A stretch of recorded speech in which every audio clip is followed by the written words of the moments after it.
Oh,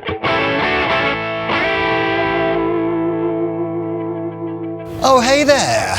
We are at Fender in Corona, and this is the Masterbuilder section of the custom shop. You might recognize some of the names on the outside of these offices here. These guys have built guitars for all of our guitar heroes, which is kind of the cool thing about being here. Anyway, we are going to catch up with Levi Perry, who's made a lot of guitars for us over the last year or two. He's one of our favorite master builders. And I thought I would just show you kind of how does it work when you order a guitar from the custom shop and you decide to have it master built. What's the sort of process it goes through? Here's Levi's little space. Let's go say hi. Good to see you. Thanks for taking the time. Yeah. Life okay? Yep, everything's great. Is this what you expected to see a master builder in? It's much cleaner and quieter. It's like, yeah, for sure. It's a nice space to be. So I know when we work with you, we quite often have a bit of back and forth about ideas that you might have, we might have, about finishes and different types of pickups and circuits and things like that. But typically speaking, what's the first that you sort of find out? What do you get when you've got to basically build a new guitar for a customer? Yeah, I mean, so it's always going to start out with paperwork, unfortunately. All the fun stuff. I mean, this is the beginning of a guitar. The traveler thing is so important because this is the one constant, isn't it? This was right at the beginning of the journey, right through to the customer gets this. And it contains at least 40 or 50 different, specifications for the guitar, so there can be no room for sort of getting something wrong, or, the last thing you want to happen if you've just waited a year for your Masterbuilt Strats for it to turn up and go, oh, that's not the frets I wanted, So this is really, really important. But you're starting then, typically speaking, I guess are you pulling necks and bodies from a pre-cut stock and then starting to work on them, or are you taking it from body blanks and starting to work on it? Yeah, it'll be a pre-cut body blank. I actually have one here. Actually, this is one of yours, actually. Oh, so I assumed you already would get something sort of like this, but you literally just get the billet, do you? This is for you guys. This is a Meteora.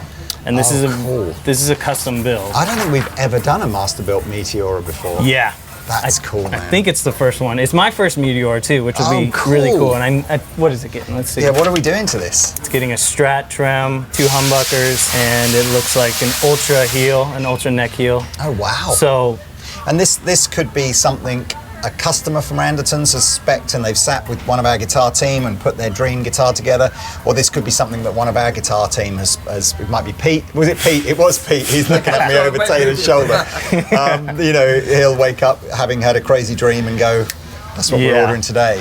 I know this one is crazy because it's getting all black hardware, black anodized guard, Fiesta red. Would you typically then, is there enough information on the traveler sheet down to things like, looking for a certain grain on a billet or looking for a certain weight, or so it's down to that much detail, and all down to the master builder to be very hands-on through that journey, selecting all the timbers and everything. Especially something as custom as this, and that'll be in the traveler sometimes if they want a specific weight, lightweight, or if they want it heavy, or even a grain pattern. Some of that will be in the traveler. If that's something you want, then you would write that down. And I know we've got some necks here that are also for guitars that we're ordering from you, but is it the same thing? Would you typically just get the billet first, or do these come through carved? This would be a rough, so this was roughly carved out and roughly shaped from here. Again, since this one is custom, this would be like this, where it started like this with me. With the neck, there's so much more work that's involved with the neck. Yeah. It's a lot more time consuming. That's why the neck is at this point and the body's only at this point. Oh, that's the neck for this guitar? This is the neck. Yeah, so it's got a super dark board, dark ebony, that's lovely. pinstripe in the back. Yeah. So because it takes so much longer, it's farther ahead. Even though it's got a lot longer to go. Because even though it seems like it's kind of roughly shaped, and there's still a lot of final sanding. The edges are sharp. And that sense when you pick a guitar up and it feels like, oh, I've owned this for like 10 years already. Exactly. That's all done by hand by you, right? Yeah. After it comes out the CNC.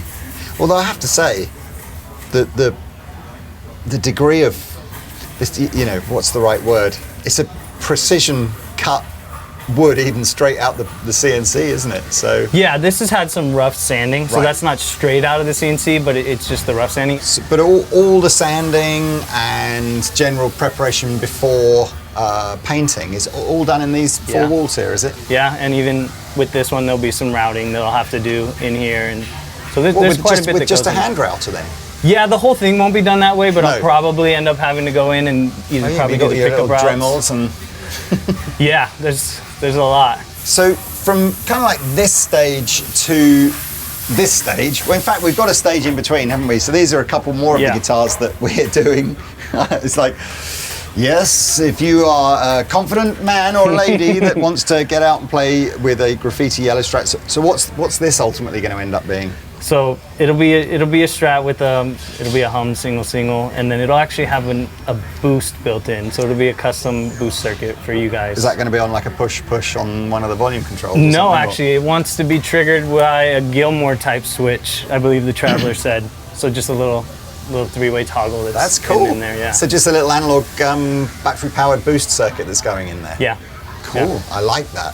I always see you know, trying to do the more slightly out there stuff. So we got Jazz Master here with some of it. I mean, this is going to an artist, right? Which is, so this isn't coming to the UK, this is staying in the US for a very cool artist that we're not allowed to tell you who, but it's very cool. But this is your fuzz circuit that we've had guitars from you with this in it, but I've not seen you do a modulated circuit yet. So what's this one? So this one is, it's like a square wave tremolo. And so the jack's here now instead of right here. And then you've got your rate and your depth on the stacked knobs here. So it's a built-in tremolo. And then you've got the fuzz too. I mean, you just get the best pick, don't you, of the timbers? That is an elite level piece of rosewood. Yes, it is super dark.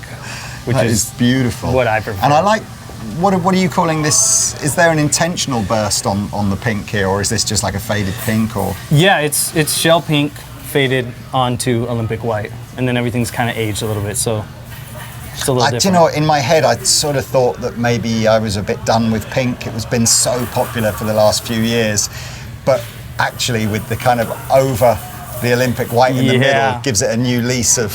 Yeah. It's almost like the pink version of Antigua Sunburst, isn't it? Exactly. And I think that's the cool thing about the paint process. Really, is it's something that you would have thought had been done by now, but there's so many options, and you can there's a whole new world. I always talk with Jay in paint. He's our painter. He's like the master painter, and he's always got some crazy ideas. And it's like stuff that's never been done before, and you try it and you see how it works out. And this is kind of one of those things where it just turned out really cool. I love this. So there's a couple of these I got to build now, a couple of Marauders, but this is one of the most different ones because it's got the Curtis Novak GTV pickups in there. There you go, man. This has come out pretty heavy. Is that the amount of metal hardware that's on there? There's a lot going on this one. That is a wicked looking guitar. And again, I think sort of testament to the fact that, and this sounds a bit cliche, but like if you can dream it, these guys will build it, you know, within as long as it's a Fender thing, right? For sure. Oh man, that is cool. Is there anything else? I guess that's we're basically here today to see some of the new Fender guitars that they're launching at NAMM, but it's always nice to catch up with Levi and the guys before we go. So that was probably it really, man. Okay. I appreciate you taking the time out. Well, will we see you in the UK? I hope. Maybe I hope so. this year. I would love to come back. It'd be a lot of fun. Cheers, guys. If you want to do a Masterbuilt Strat, then links below about how to contact Andertons, and one of our team will talk you through it. You could choose Levi or one of the other guys to build it for you. It's all up to you. Anyway, thanks for watching. See you next time.